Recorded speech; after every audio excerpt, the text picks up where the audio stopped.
Hello students, कैसे हैं आप सभी। उम्मीद करता हूँ आप सब बहुत ही अच्छे होंगे और मेहनत से पढ़ाई कर रहे होंगे। मैं अर्शित, आपका फिजिक्स ट्यूटर लेके आया हूँ आप लोगों के लिए एक नई वीडियो, जो कि होगी आज हमारे पहले चैप्टर क्लास 11 के यूनिट्स एंड मेजरमेंट। तो जैसे कि लास्ट वीडियो में हमने आपको पूरी सिलेबस डिस्कशन कर ली थी कि कैसे हम क्या पढ़ाने वाले हैं, और उसके बाद फिर हमने बेसिक मैथमेटिक्स के बारे में बात किया कि आप लोग कैसे कैलकुलेशन को आप इम्प्रूव कर सकते हो और क्या क्या चीज़ें आप लोग को ध्यान देनी है चैप्टर को स्टार्ट करने के पहले, चाहे वो वेक्टर हो, लॉग हो, डिफरेंशियबिलिटी हो या फिर इंटीग्रल के क्वेश्चंस हो। तो आज हम लेके आए आप लोगों के लिए एक बहुत इंपॉर्टेंट चैप्टर जो कि है यूनिट्स एंड मेजरमेंट, जो कि सबसे ज़्यादा इंपॉर्टेंट। इस पर डायरेक्टली क्वेश्चन बहुत बार आ चुके हैं, एक या दो क्वेश्चन आपको हमेशा देखने को मिलेंगे। पर अगर इस पर क्वेश्चन नहीं भी आ रहा है तो आपको यूनिट्स हमेशा हर क्वेश्चन में ध्यान देने हैं कि कौन सी क्वांटिटी की कौन सी यूनिट होगी, या मेजरमेंट आप जो भी वहाँ पे ले रहे हैं किसी भी फिगर में कैसे होगी, इन सारी चीज़ों का आपको ध्यान देना है। तो हम लोग अपना वीडियो स्टार्ट करेंगे। आज चैप्टर है यूनिट्स एंड मेजरमेंट। जो भी हम आज लेक्चर में पढ़ाने वाले हैं वो इस चैप्टर की एक समरी होगी, क्योंकि आप लोग ऑलरेडी पढ़ चुके हैं ये सारे चैप्टर। तो मैं बहुत जल्दी में ये सारे चैप्टर्स को कवर करूंगा। ठीक है, तो स्टार्ट करते हैं आज का चैप्टर यूनिट्स एंड मेजरमेंट। हमारा पहला chapter unit measurement, language of physical quantities, how we define, compare and error check every number you will ever plug into a NEET formula. मतलब कोई भी चीज़ें, कोई भी क्वांटिटी है उसमें आप यूनिट लगाएंगे। ठीक है, फोर्स हुआ या जो भी आपके सारे वेक्टर्स हो गए या फिर स्केलर्स हो गए, कोई भी क्वांटिटी होगी उसमें आपको यूनिट ध्यान देना है। मेजरमेंट होगा, चाहे आपको एरर कैलकुलेट करना है, ये सारी चीज़ें अगर आपको ध्यान देनी है तो आपको ये चैप्टर बहुत अच्छे से पढ़ना पड़ेगा। तो हम लोग शुरू करेंगे। पहला टॉपिक है what will master in this one shot. हम लोग इस चैप्टर में क्या पढ़ने वाले हैं और किन चीज़ों को हम लोग कवर करेंगे। पहला होगा फिजिकल क्वांटिटीज एंड यूनिट्स। जो भी फिजिकल क्वांटिटीज हैं, कैसे जो डिराइव्ड यूनिट्स है या फिर जो नेचुरल है, जिन्हें मान लिया गया है, ठीक है, जैसे फंडामेंटल यूनिट्स है या फिर डिराइव्ड यूनिट्स, एसआई सिस्टम और कन्वर्जन हम लोग देखेंगे। ठीक है, फिर उसके बाद है डायमेंशंस एंड डायमेंशनल एनालिसिस। कैसे डायमेंशंस को कैलकुलेट करते हैं, डायमेंशंस क्या होते हैं, इनके बारे में देखेंगे। ठीक है, क्योंकि इससे पहले आप लोग डायमेंशंस नहीं जानते होंगे, आप लोग यूनिट देखे होंगे, आप उन्हें मेजर करना जानते होंगे क्वांटिटीज को, पर उनके डायमेंशंस के बारे में नहीं पढ़ा होगा। तो डिफरेंट फार्मूलाज, कैसे उस फार्मूला का डायमेंशन हम लोग कैलकुलेट करेंगे, डेरिवेशन, डिराइविंग रिलेशंस और कन्वर्जन, कैसे दो यूनिट्स को कन्वर्ट करेंगे। फिर आएगा सिग्निफिकेंट फिगर्स। सिग्निफिकेंट फिगर्स का मतलब जैसे डेसिमल डिजिट्स होंगे, इसमें हम लोग कैसे ध्यान देंगे, किसे हम लोग सिग्निफिकेंट फिगर्स कहेंगे उसे। फिर जैसे इसमें है काउंटिंग रूल्स, अरिथमेटिक ऑपरेशंस और राउंडिंग ऑफ। राउंडिंग ऑफ बहुत बेसिक है, आप लोग पहले से भी जानते होंगे। एरर्स इन मेजरमेंट, ये बहुत ज़्यादा इंपॉर्टेंट है, इस पे हमेशा क्वेश्चन देखने को मिल जाता है। एरर कैलकुलेट करना, ठीक है, रिलेटिव एरर, एब्सोल्यूट एरर, ये सारी चीज़ें। टाइप्स ऑफ एरर के बारे में पढ़ना है, जैसे एब्सोल्यूट हो गया, रिलेटिव हो गया, परसेंटेज एरर हो गए। ठीक, तो इन सारी चीज़ों को ध्यान देना। फिर उसके बाद आएगा मेजरिंग इंस्ट्रूमेंट। कौन कौन से इंस्ट्रूमेंट किस में यूज़ करते हैं, जैसे आपका स्क्रू गेज हो गया या फिर वर्नियर कैलिपर्स हो गया, ये सारी चीज़ें आप लोग को पढ़ चुके होंगे, देखे होंगे। ठीक, जैसे वर्नियर कैलिपर, स्क्रू गेज। फिर लीस्ट काउंट कैसे हम लोग निकालते हैं किसी भी इंस्ट्रूमेंट का। एक्यूरेसी और प्रेसिजन के बीच में क्या बेसिक डिफरेंस होगा, इसके बारे में देखना है। और इम्पॉर्टेंट कि इस चैप्टर का वेटेज कितना है और आप कौन सी स्ट्रेटेजी अप्लाई करें जिससे आपका ये चैप्टर तुरंत कवर हो जाए। तो लोग आते हैं अपने पहले टॉपिक पे, जो कि है physical quantities and fundamental versus derived units. अब हमारे पास आपको मालूम होगा कि कुछ 7 फंडामेंटल यूनिट्स होते हैं, 7-8 फंडामेंटल यूनिट्स होता है। ठीक है, independent quantities not defined in terms of others, there are 7 base quantities, 7 base quantities होती हैं, जो कि होता है length, mass, time, electric current I, thermodynamic temperature, amount of substance और ल्यूमिनस इंटेंसिटी। ठीक है, जो डायमेंशन होता है आपको मालूम होगा, डायमेंशन को हम लोग MLT के फॉर्म में दिखाते हैं, अभी आगे आएगा। ठीक है, MLT के फॉर्म में हम लोग दिखाते हैं। ये 7 हो गए आपके बेस क्वांटिटीज। फिर कुछ आती है डिराइव्ड क्वांटिटीज। वो क्वांटिटीज होती हैं जो कि फंडामेंटल क्वांटिटीज से आई होती हैं। जैसे वेलोसिटी हो गया, वेलोसिटी जो होता है लेंथ अपॉन में टाइम होगा, लेंथ भी एक बेसिक यूनिट है और टाइम भी एक बेसिक क्वांटिटी है। तो वेलोसिटी एक डिराइव्ड क्वांटिटी हो गई किससे, फंडामेंटल से। उसी तरीके से फोर्स हो गया, एनर्जी, पावर, प्रेशर हो गया, डेंसिटी हो गया और वर्चुअली एवरीथिंग एल्स, वर्चुअली जितना भी हम लोगों ने कैलकुलेट किया, चाहे वर्क, पावर, एनर्जी हो गया या फिर आपका टॉर्क हो गया, फोर्स हो गया, सारी चीज़ें सब कुछ आपका डिराइव्ड क्वांटिटीज में आएगा। तो ये बेसिक था, इतना आप लोग को मालूम होगा। 7 SI बेस यूनिट्स, जो 7 हमारे बेस यूनिट्स हैं उनके बारे में देख लेते हैं। जैसे लेंथ का SI यूनिट होता है मीटर और सिंबल होता है m। मास को हम लोग किलोग्राम से दिखाते हैं SI यूनिट और इसका सिंबल kg है। टाइम का सेकंड होता है। फिर उसके बाद इलेक्ट्रिक करंट का एम्पियर, टेम्परेचर को हम लोग केल्विन से दिखाते हैं K।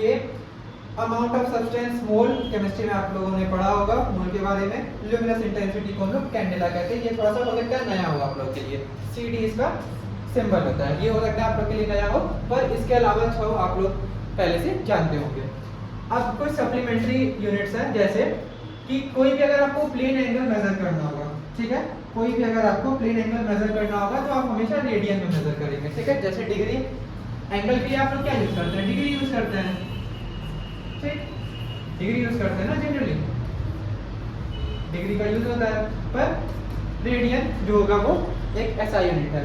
फिर अगर सॉलिड एंगल आप मेजर कर रहे हैं तो आप स्टेरेडियन की बात करेंगे। बोथ आर डायमेंशनलेस, ये डायमेंशनलेस होगा और डायमेंशनलेस क्वांटिटी जितनी भी आपको मिलेगी, ये नीट का बहुत ही ज़्यादा फेवरेट टॉपिक होता है, फेवरेट ट्रैक होता है। जैसे अगर आपके पास एक क्वेश्चन दे देगा MCQ कि कोई भी एंगल है, इसका आपको ऐसा यूनिट लिखना है और ऑप्शन में दे देगा ढेर सारी और लास्ट में लिख देगा नन ऑफ दिस, चौथा ऑप्शन। तो उसमें आपको बताना होगा कि एंगल आपको पता होना चाहिए, एंगल एक डायमेंशनलेस क्वांटिटी है, इसका कोई भी डायमेंशन नहीं होता है, ठीक है। SI यूनिट तो आपको मालूम है कि होगा रेडियन है, पर इसकी कोई डायमेंशन नहीं होती है, ठीक है। यहाँ पे देखिए एक छोटा सा नोट लिखा हुआ है, since 2019 all 7 base units are defined by fixing exact values of fundamental constants kilogram by the Planck constant. Remember this is redefinition not a new unit. ये एक रीडेफिनेशन है, कोई भी एक नई यूनिट नहीं है, इतना ये नोट कहा है, ठीक है। आगे चलते हैं। Beyond SI other systems and practical units, जो दूसरे सिस्टम्स हैं जैसे SI जो स्टैंडर्ड हमारे पास यूनिट सिस्टम है, उसके अलावा कितने ढेर सारे और सिस्टम्स हैं। जैसे पहला होता है CGS सिस्टम। CGS सिस्टम को हम लोग कहते हैं सेंटीमीटर ग्राम सेकेंड, ठीक है। लेंथ के लिए हम लोग यूज करते हैं सेंटीमीटर, लेंथ के लिए हम लोग यूज करते हैं सेंटीमीटर, मास के लिए ग्राम और टाइम के लिए सेकंड, ठीक है। फिर उसके बाद आता है एक FPS। FPS में क्या होता है, foot, pound and second. Length के लिए फुट, मास के लिए पाउंड एंड टाइम के लिए सेकंड। और जो हम SI यूनिट पढ़ते हैं जिसे हम लोग MKS सिस्टम भी कहते हैं, ठीक है। SI यूनिट या फिर MKS सिस्टम, MKS का मतलब होता है मीटर, किलोग्राम और सेकंड। एक चीज आप ध्यान दे रहे होंगे कि चाहे CGS सिस्टम हो, FPS सिस्टम हो या फिर SI सिस्टम हो, सब में जो टाइम का यूनिट दिया हुआ है, ठीक है, टाइम की जो यूनिट दी हुई है वो सेकंड ही है, हर जगह आप लोग देख रहे होंगे, ठीक है। अब प्रैक्टिकल और एस्ट्रोनॉमिकल यूनिट्स के बारे में देखते हैं। ये बहुत ज़्यादा इंपॉर्टेंट होता है कि बच्चों को कंफ्यूजन होती है थोड़ी बहुत। जैसे एक लाइट ईयर में 9.46 × 10⁻15 मीटर होता है distance light travels in 1 year. मतलब ये वो डिस्टेंस होता है जो कि लाइट एक साल में ट्रेवल करता है। 1 AU या फिर एस्ट्रोनॉमिकल यूनिट क्या होता है, 1.496 × 10⁻11 मीटर्स।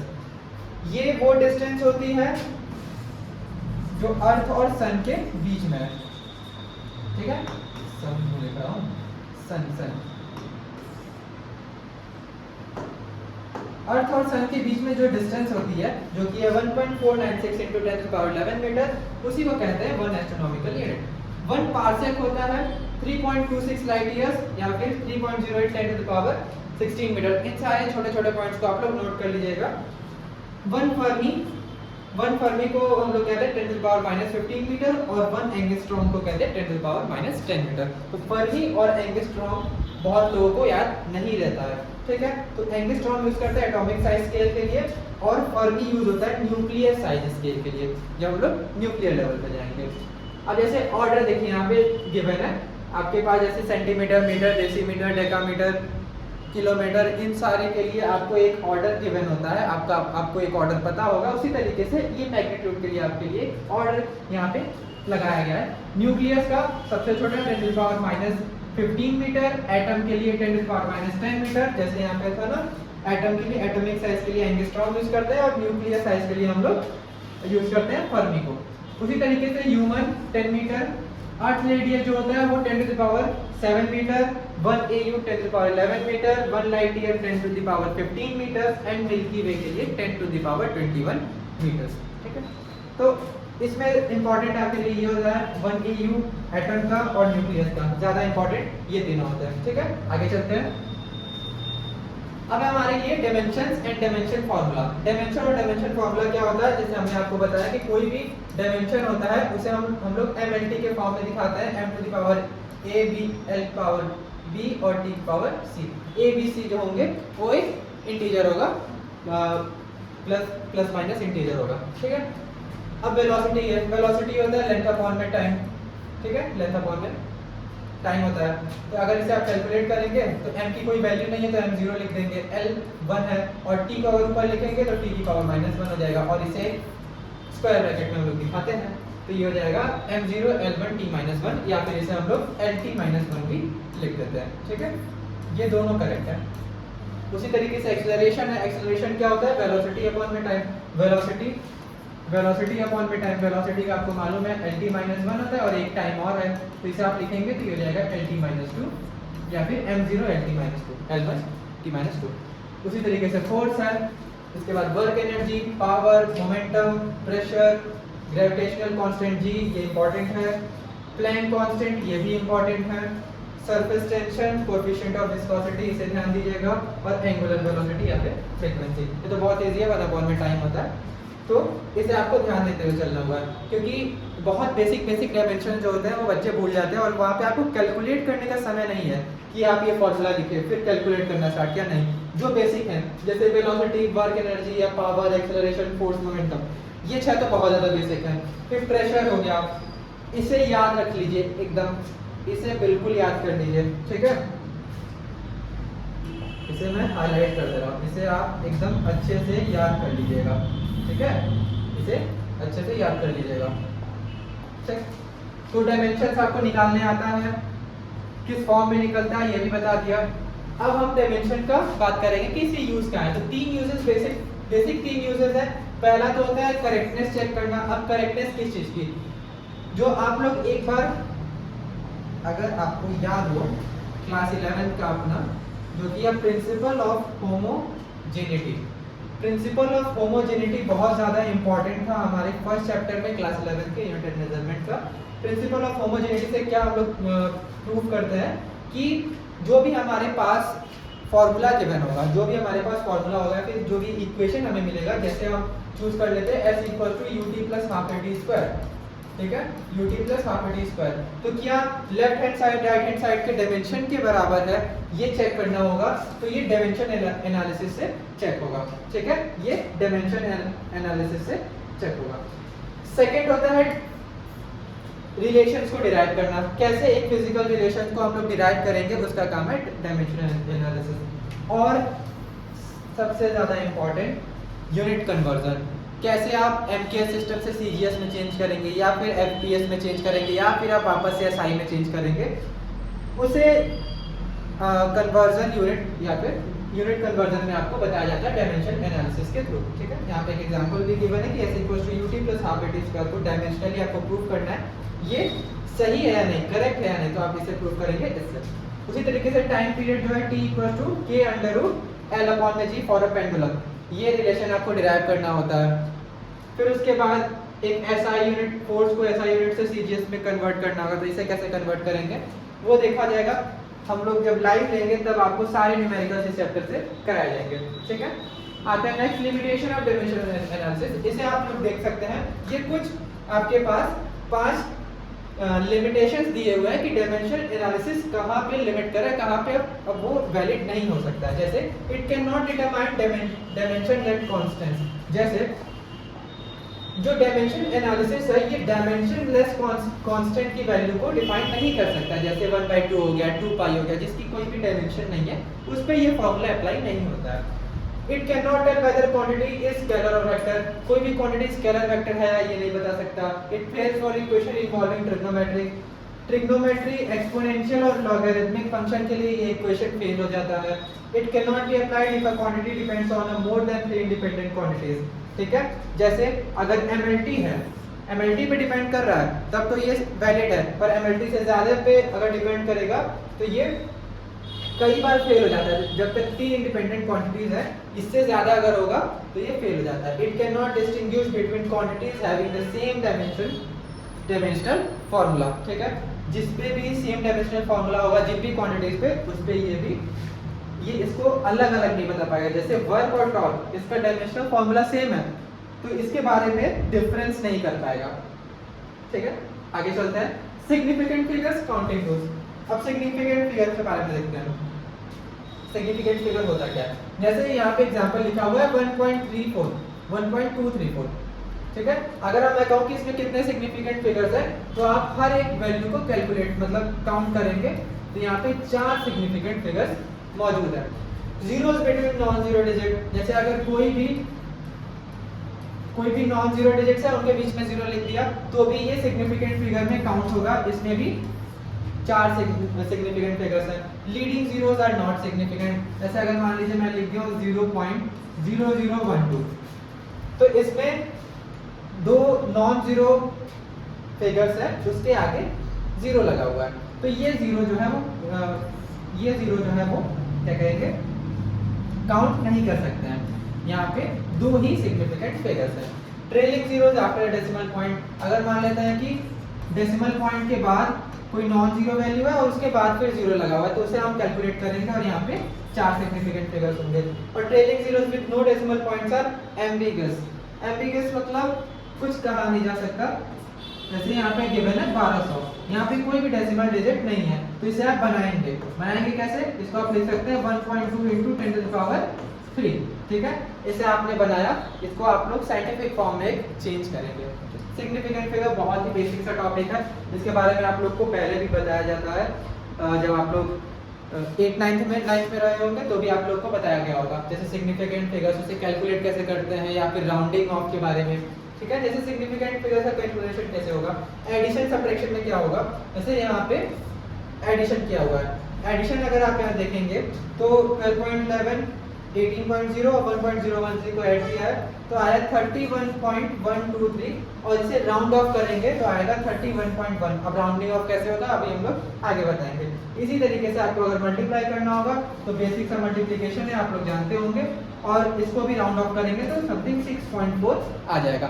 2 सिग्निफिकेंट फिगर्स को हम लोग राउंड ऑफ कर रहे हैं। इससे राउंडिंग ऑफ कैसे हो रहा है ये यहाँ पे हम लोग सीखेंगे। राउंडिंग ऑफ रूल्स क्या होता है, अगर कोई भी वैल्यू 5 से बड़ी है, 5 से बड़ी है, जैसे कोई भी वैल्यू होगा वो 1 से 10 के बीच में होगा, ठीक है, 1 से 9 के बीच में, 1 से 9 के बीच में होगा, ठीक है। या तो 1 होगा या तो 9 होगा या तो उसके बीच की वैल्यू होगी। अगर मान लेते हैं कि 5 से बड़ी वैल्यू हमें मिल गई, ठीक है, जो भी x हमें मिला है वो 5 से बड़ी है, तो क्या होगा, preceding digit is increase by 1, जो एक पहले वाला डिजिट था वो 1 इंक्रीज कर जाएगा। जैसे यहाँ पे एग्जांपल दिया हुआ है 4.317, तो 317 में अगर आप लोग 7 देखेंगे तो वो 5 से बड़ा है, तो 7 के पहले जो नंबर है 1 ये 1 इंक्रीज कर जाएगा, यानी हो जाएगा 4.32। उसी तरीके से अगर कोई भी डिजिट जो है लास्ट डिजिट यूनिट डिजिट वो 5 से छोटी है, यानी 1 2 3 4 ऐसे आ रहा है, तो क्या होगा कि जो प्रीसीडिंग डिजिट है वो अनचेंज्ड रहेगा, ठीक है। यहाँ पे देखिए 2 है, 2 जो है वो 5 से छोटा है, तो यहाँ पे कोई इसके पहले 1 है और यहाँ पे कोई भी चेंज नहीं आया है। उसी तरीके से या तो छोटा होगा या तो बड़ा होगा या फिर 5 हो सकता है, ठीक है। अगर कोई भी वैल्यू जो है डिजिट जो है वो 5 गिवन है वहाँ पे, जैसे यहाँ पे लिखा हुआ है 4.315, तो 315 में उसके पहले वाले डिजिट जो होगा वो नियरेस्ट इवन डिजिट पे शिफ्ट होगा। जैसे यहाँ पे 315 लिखा हुआ है, 1 के 5 के पहले 1 गिवन है, 1 के नियरेस्ट जो है इवन डिजिट वो 4.32, यहाँ पे 4.325 है, तो 325 के पहले 2 है, 2 एक इवन नंबर था इसलिए अनचेंज रहा, ठीक है। ऐसे होता है राउंडिंग ऑफ। यहाँ पे देखिए this is the round half to even, bankers rounding convention used throughout NCERT and NEET. पूरे एनसीईआरटी और नीट में आपको राउंडिंग ऑफ के बारे में बताया जाता है, ठीक है। एरर्स इन मेजरमेंट 3 टाइप, 3 तरीके के एरर्स होते हैं। एरर्स के बारे में जानेंगे, एरर्स क्या होते हैं। देखिए बेसिकली क्या होता है कि अगर आप कोई भी एक्सपेरिमेंट परफॉर्म कर रहे हैं तो एरर होना लाजमी है। कुछ ना कुछ एरर हो सकती है, जैसे मान लीजिए आपने स्क्रू गेज का यूज़ किया, हो सकता है स्क्रू गेज जो है वो मैन्युफैक्चर होते समय कुछ गलत हो, उसकी स्टार्टिंग जो है वो 0 से ना होकर 0.01 या 0.1 से स्टार्ट हो रहा हो, तो वहाँ पे 0.1 का क्या है, एरर है, ठीक है। उसी तरीके से एरर जो होगा वो हर जगह होता है, इंस्ट्रूमेंट है। और एरर इतना याद रखिएगा कि एरर हमेशा ऐड होता है, यहाँ कहीं लिखा भी होगा, कहीं पे मैंने लिखा था, ठीक है, होगा आगे आएगा। सिस्टमैटिक एरर, एक सिस्टमैटिक एरर होता है, one directional arise from a known cause, instrumental defect, imperfect technique और एनवायरमेंटल कंडीशंस। सिस्टमैटिक एरर में क्या होता है, कोई भी जो भी जिसकी वजह से भी एरर आ रहा है वो एक नोन कॉज होगा, हमें पता होगा, जैसे इंस्ट्रूमेंट में कोई डिफेक्ट है, मैन्युफैक्चरिंग डिफेक्ट है, या कुछ भी एनवायरमेंटल कंडीशन है, इम्परफेक्ट टेक्निक्स है, इसकी वजह से, ठीक है। Can be minimised by improving techniques and correcting the instrument. अगर इंस्ट्रूमेंट को हम लोग करेक्ट करेंगे तो ये मिनिमाइज किया जा सकता है, ठीक है। फिर उसके बाद आता है रैंडम एरर्स। रैंडम एरर क्या होता है, irregular unpredictable fluctuations with no fixed cause, मतलब एक इरेगुलर एरर होगा जिसके बारे में हम कुछ कह नहीं सकते हैं, ठीक है। ये एक रैंडम एरर होगा, कभी भी हो सकता है कहीं पे भी। जैसे मान लीजिए अगर आप लोग कोई भी एक एक्सपेरिमेंट परफॉर्म कर रहे हैं तो वहाँ पे अगर वो कह सकते हैं इलेक्ट्रिसिटी से जुड़ा हुआ है तो फ्लक्चुएशन भी हो सकते हैं। फ्लक्चुएशन होने की वजह से क्या होगा, वोल्टेज जो है वो थोड़ा सा इंक्रीज हो सकता है या फिर डिक्रीज हो सकता है, तो वो प्रेडिक्टेबल नहीं है, वो इरेगुलर है। कांस्टेंट भी हो सकता है थ्रू आउट द एक्सपेरिमेंट, कभी बढ़ भी सकता है, कभी घट भी सकता है, तो उस वजह से आप लोग रैंडम एरर्स की बात करेंगे। फिर एक होता है ग्रॉस एरर। ग्रॉस एरर क्या होता है, large errors from carelessness, misreading the scale, wrong recording और फॉल्टी सेटअप। ग्रॉस एरर वो एरर्स होते हैं जो कि हमारी वजह से होता है। हमारी वजह से मतलब कि हमने कुछ रीडिंग में गलती कर दी है, रीडिंग गलत ले लिया, स्केल को हमने गलत तरीके से पढ़ा। Eliminated bye careful repeated observation, इसे हम लोग एलिमिनेट कर सकते हैं पूरी तरीके से, ठीक है, अपने रीडिंग को सुधार कर। अब क्वांटिफाइंग एरर्स, एरर को क्वांटिफाई करना, जैसे हमारे पास एक होता है एब्सोल्यूट एरर। एब्सोल्यूट एरर कैसे निकालते हैं हम लोग, mean error divided bye deviation of single reading from the mean. जो भी हमारे पास एक फिक्स्ड वैल्यू है उससे deviated value, deviated mean value minus में ai, ये आएगा एब्सोल्यूट एरर। अगर मीन एब्सोल्यूट एरर निकालना है तो हम लोग क्या करेंगे, जो भी हमारे पास एब्सोल्यूट एरर आया है उसको डिवाइड कर देंगे total number of mean value से। फिर आता है एक रिलेटिव एरर। एब्सोल्यूट एरर और रिलेटिव एरर इंपॉर्टेंट होता है। रिलेटिव एरर हम लोग निकालते हैं absolute error as a fraction of the mean value. Absolute error divided by mean value is equal to relative error. And percentage error निकालेंगे, relative error express as a percentage. अगर हमने relative error निकाल लिया है तो relative error को percentage में यानी 100 से मल्टीप्लाई कर देंगे 100% से, तो ये आ जाएगा परसेंटेज एरर। ये सारी चीज़ें आप लोगों ने निकालना सीखा होगा और इसके बारे में जो भी क्वेश्चन होगा हम लोग नेक्स्ट वीडियो में, नेक्स्ट लेक्चर में कवर करेंगे। Combination of errors, error combination ये बहुत बेसिक होता है, कैसे करेंगे देख लीजिए। अगर सम डिफरेंस है तो a प्लस माइनस बी, यहाँ यहीं पे लिखा होगा ना। एरर ऑलवेज ऐड, एरर कभी भी इसको नोट कर लीजिएगा। एरर ऑलवेज ऐड, एरर कभी भी सब्ट्रैक्ट नहीं होगा, एरर हमेशा ऐड होगा, ठीक है, एरर हमेशा ऐड होगा, ध्यान दीजिएगा। उसके बाद एक z इक्वल टू ab,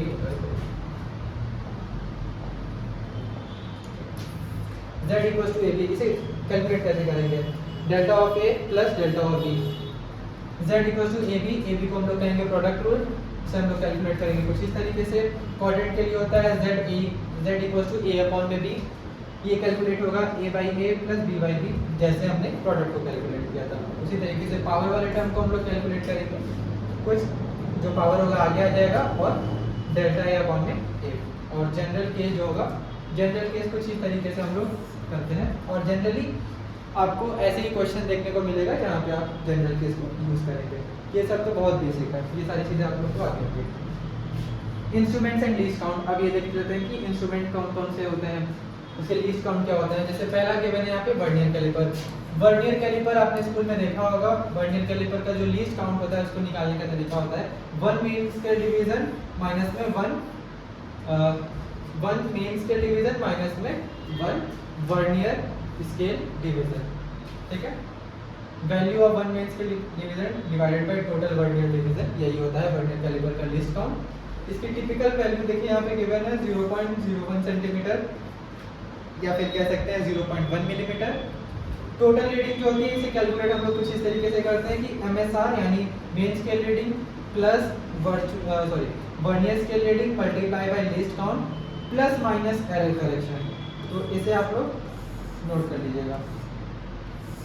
सबसे पहले आपका काम होता है कि एरर कैलकुलेट करना। एरर कैलकुलेट करेंगे तो आप यहाँ देख रहे होंगे कि जितना एरर है उसे प्लस माइनस किया जा रहा है, ठीक है।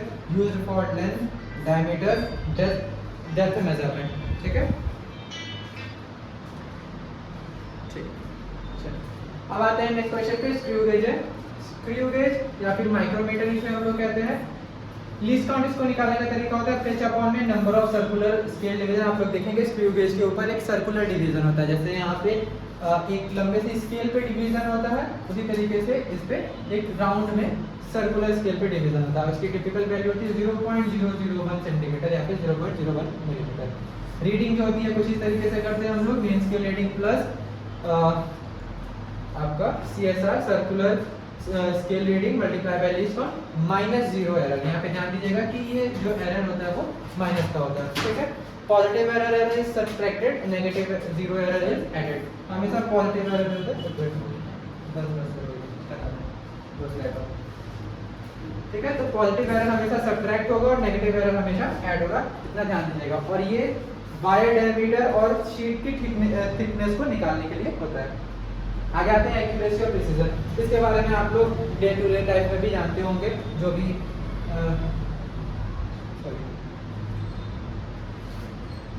कॉम्पिटिटिव एग्जाम की तैयारी करते हैं वो एक्यूरेसी और प्रिसीजन के बारे में बहुत अच्छे से जानते होंगे।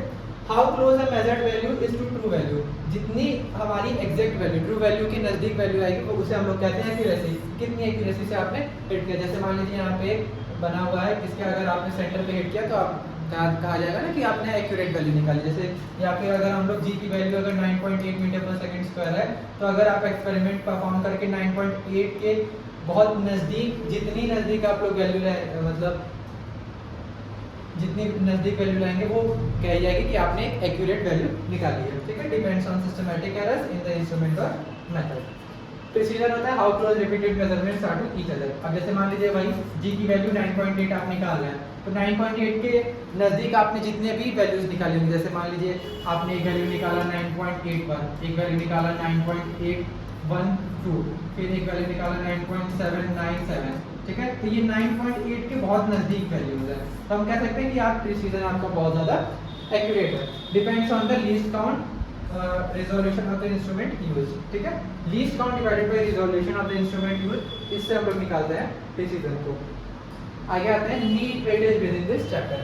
अब इसमें नीट का वेटेज कितना आता है, इस चैप्टर का नीट में वेटेज कितना है।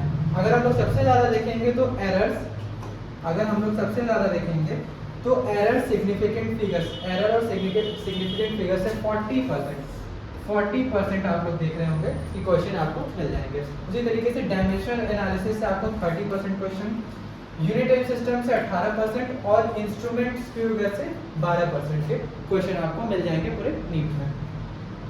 हर साल 1 से 2 क्वेश्चंस मिलते हैं इस चैप्टर के, ठीक है। ऑलमोस्ट 4 मार्क्स आपके, तो ये 4 मार्क्स बहुत इजी हैं, तो ये कहीं जाएगा, आपको इसके लिए अच्छे से तैयारी करनी है। Error analysis plus significant figures are highest 8 subtopics, master the combination of errors table. First मतलब आपको एरर कैलकुलेशन बहुत अच्छे से आना चाहिए और एरर एनालिसिस और सिग्निफिकेंट फिगर्स का कैलकुलेशन, ठीक है। Dimension formula recall is nearly guaranteed, build a personal formula set.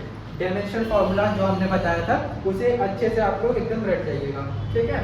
Formula sheet unit of measurement का, ये देखिए एक फार्मूला शीट हमने ऐड कर दिया है, आप लोग इसका स्क्रीनशॉट भी ले सकते हैं और जो भी आपकी ये पीपीटी है टेलीग्राम चैनल पे आपको मिल जाएगा। टेलीग्राम का लिंक हमारे डिस्क्रिप्शन बॉक्स में मिलेगा आपको। आप लोग जल्दी से टेलीग्राम चैनल को ज्वाइन करिए। कॉमन मिस्टेक जो नीट में हो जाती है वो है forgetting leading zeros are not significant while counting significant figures. तो ये कुछ आपके मिस्टेक्स है, इसे बताने की ज़रूरत नहीं है क्योंकि बच्चों को मालूम होता है कि वो गलती कहाँ पे कर रहे हैं और गलती को पहचानना ढूंढना यही ज़्यादा इम्पोर्टेंट होता है। ठीक है, तो कहाँ कॉमन मिस्टेक्स कर सकते हैं आप लोग, उनके बारे में ये है।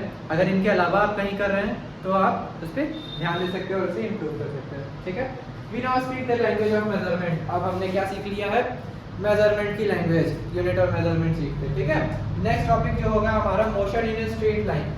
Motion in a straight line third chapter जो हमारे 11th का। ठीक, तब तक के लिए आप लोग क्या करेंगे, इस चैप्टर के आप लोग क्वेश्चन सॉल्व करना स्टार्ट करिए। नेक्स्ट वीडियो में सबसे पहले हम लोग लाएंगे, ये चैप्टर स्टार्ट करने के पहले हम लोग लाएंगे क्वेश्चन का लेक्चर जिसमें हम लोग सिर्फ यूनिट एंड मेजरमेंट के क्वेश्चंस कराएंगे। ठीक है, तो मिलेंगे आपसे नेक्स्ट वीडियो लेक्चर में। हमारे चैनल को सब्सक्राइब जरूर करिएगा, वीडियोस को लाइक करिए और ढेर सारा प्यार हमारे साथ बनाए रखिएगा। मिलते हैं नेक्स्ट वीडियो में, तब तक के लिए गुड बाय।